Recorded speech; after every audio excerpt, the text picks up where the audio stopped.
ವಫ್ ತಿದ್ದುಪಡಿ ಮಸೂದೆ 2025 ವಿರೋಧಿಸಿ ಇದೇ ಏಪ್ರಿಲ್ 24ರಂದು ಜರುಗಲಿರುವಂತಹ ಮುಸ್ಲಿಂ ಪರ್ಸನಲ್ ಲಾ ಬೋರ್ಡ್ನ ಜಂಟಿ ಕ್ರಿಯಾ ಸಮಿತಿಯ ಪ್ರತಿಭಟನೆಗೆ ನೀಡಿರುವ ಅನುಮತಿಯನ್ನು ಹಿಂಪಡೆಯುವಂತೆ ಒತ್ತಾಯಿಸಿ ವಕೀಲ ಈಶ್ವರ್ ಸಿಂಗ್ ಠಾಕೂರ್ ಬೀದರ್ ಜಿಲ್ಲಾಧಿಕಾರಿಗಳಿಗೆ ಮನವಿ ಪತ್ರವನ್ನು ಸಲ್ಲಿಸಿದ್ದಾರೆ.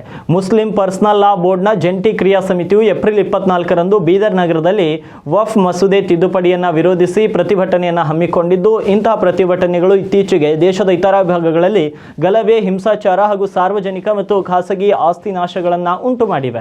ಅದರಲ್ಲಿಯೂ ಈ ಪ್ರತಿಭಟನಾ ಮಾರ್ಗವು ಧಾರ್ಮಿಕವಾಗಿ ಸಂವೇದನಶೀಲ ಪ್ರದೇಶಗಳನ್ನು ಹಾದು ಹೋಗುವ ಕಾರಣದಿಂದಾಗಿ ಸಾರ್ವಜನಿಕ ಶಾಂತಿ ಮತ್ತು ಆಸ್ತಿ ಹಾನಿಗೆ ಕಾರಣವಾಗುವ ಸಾಧ್ಯತೆ ಇದೆ. ಆದ್ದರಿಂದ ಸಾರ್ವಜನಿಕ ಹಿತಾಸಕ್ತಿಯ ದೃಷ್ಟಿಯಿಂದ ಈ ಪ್ರತಿಭಟನೆಗೆ ಯಾವುದೇ ಅನುಮತಿ ನೀಡಬಾರದು ಅಂತ ವಕೀಲ ಈಶ್ವರ್ ಸಿಂಗ್ ಠಾಕೂರ್ ಜಿಲ್ಲಾಧಿಕಾರಿಗಳಿಗೆ ಮನವಿಯನ್ನ ಮಾಡಿದ್ದಾರೆ.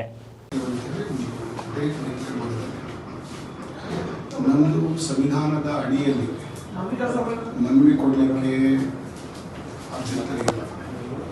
ಅದು ದೇಶದ ಸದ್ಯದ ಪರಿಸ್ಥಿತಿ ಒಳಗೆ ಸಂಖ್ಯೆ ಸೇರಿದಾಗ ಸಾಕಷ್ಟು ಗಲಾಟೆಗಳು ಆಗಲಿರುತ್ತವೆ, ಲಾ ಆ್ಯಂಡ್ ಆರ್ಡರ್ ಬ್ರೇಕ್ ಆಗ್ತವೆ.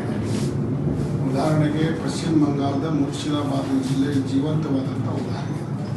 ಅಲ್ಲಿಂದ ಸಾಕಷ್ಟು ಹಿಂದೂಗಳು ಪಲಾಯನ ಮಾಡಿದ್ದಾರೆ. ದೇಶದ ಮೂಲೆಗಳಲ್ಲಿ ಎಲ್ಲಿನೋ ಮಾಬ್ ಸೇರಿ ಹೋರಾಟವನ್ನು ಮಾಡಿದ್ದಾರೆ. ಆ ಮಾಬ್ ಸೇರಿದಾಗ ಗಲಾಟೆಗಳು ಆಗಿದೆ. ಬೀದರ್ ತುಂಬ ಧಾರ್ಮಿಕ ಸೆನ್ಸಿಟಿವ್ ಇರೋದ್ರಿಂದ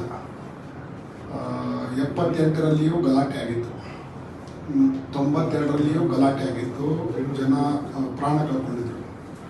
ಅದಕ್ಕೆ ಈ ಸದ್ಯದ ದೇಶದ ಪರಿಸ್ಥಿತಿಯನ್ನು ಗಮನಿಸಿ ಆಗುವಂಥ ಈ ಹೋರಾಟದ ಹೆಸರಿನ ಮೇಲೆ ಆಗುವಂಥ ಗಲಾಟೆಗಳನ್ನು ನೋಡಿ ಅದಕ್ಕೆ ಅವರಿಗೆ ಯಾವುದೇ ರೀತಿಯ ಪರವಾನಗಿಯನ್ನು ಕೊಡಬಾರದು ಅಂತೇಳಿ ನಮ್ಮದು ಮನವಿ.